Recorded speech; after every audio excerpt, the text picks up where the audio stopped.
Security expert John McAfee says this type of thinking is a mistake. He joins me now. John, why do you think the word bubble cannot be applied to Bitcoin? Well, first and foremost, Bitcoin is not a fiat currency. It costs over $1,000 to create a Bitcoin today in electricity and computing costs. Second, the value of Bitcoin is linked to the number of users and the number of transactions. It is not a speculative investment, even though it is being used as such by many people. As the Bitcoin network grows, the value of Bitcoin grows. As people move into Bitcoin for payments and receipts, they stop using US dollars, euros, Chinese yuan, which in the long term devalues these currencies. So what you're seeing is more of a currency devaluation than a bubble in Bitcoin. As more people use it, it has more intrinsic value. And again, the cost of producing a Bitcoin increases with the value of the Bitcoin. So this is not something that we're pulling out of thin air. This is something that's created with massive amounts of electricity and computing power. Well, someone who disagrees with you on the term of bubble when it comes to Bitcoin is Mark Cuban. Back in June, he tweeted, "I think it's a bubble. I just don't know when or how much it corrects." When everyone is bragging about how easy they're making money, that equals a bubble. Now, when he tweeted that, Bitcoin dipped in price. So how can one person's random Twitter thread have that effect on the price? And what does it say about Bitcoin's stability? Well, it says nothing about Bitcoin stability. After it dropped $500, it's now at 44. So these temporary fluctuations are meaningless, created by speculators, people who do not understand the fundamental technology of the blockchain. Those who do know that in the long term, these fluctuations will make no difference.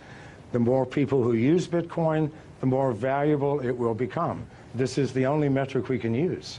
Now, Bitcoin and blockchain go hand in hand, but blockchain's ability to track financial transactions in a way that is incorruptible, it gives it infinite amount of uses outside of the original purpose of using it for Bitcoin. Do you see blockchains overtaking certain aspects of the financial system as we know it now? It will take over all aspects. People think that Bitcoin or the blockchain is owned by someone, by a company or by a consortium. No, this is strictly a mathematical formula that nobody owns, that we are all participating in. And we use the blockchain for everything from fixing supply chain problems in corporations to verifying the authenticity of the sender and receiver in a financial transaction. It is the most powerful technology that the world has seen, I believe, since the invention of agriculture. Now, John, we've showed our viewers Bitcoin's rise just in the past month, and we can show it to them again if it's up there. But on July 17th, 1 month ago, you tweeted that Bitcoin's low of 1,800 yesterday simply could not be maintained. In the long term, Bitcoin moves above 500,000 within 3 years. Bet, you ask? So I ask you, John, do you stand by your statement? Well, keep in mind, as Bitcoin grows and grows in value, other currencies, national currencies, are going to decline.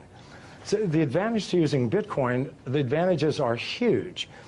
If I do a wire transfer, it'll take me 24 hours. If I do a Bitcoin transfer, it takes me 30 seconds. It is instantaneous. I know people who do not use any other currency now other than Bitcoin. They buy their houses, their cars, everything using Bitcoin by connecting to other users who sell the things that they need. As more and more people use this, what will happen to national currencies?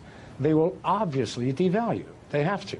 So that 500,000 includes a massive devaluation in the US dollar, which absolutely has to come if Bitcoin continues to grow at its current rate. Well, it's certainly a community effort, and the Bitcoin community and for other cryptocurrencies, it's only growing. John McAfee, founder of McAfee Incorporated, thank you so much for your thoughts today.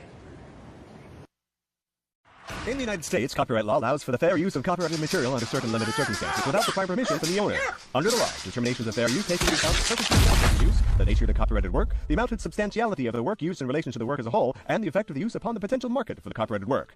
Other jurisdictions may have similar copyright provisions protecting fair use or fair dealing. If you are uncertain as to whether a specific use qualifies as a fair use, you should consult a qualified copyright attorney. You have the right to take it down.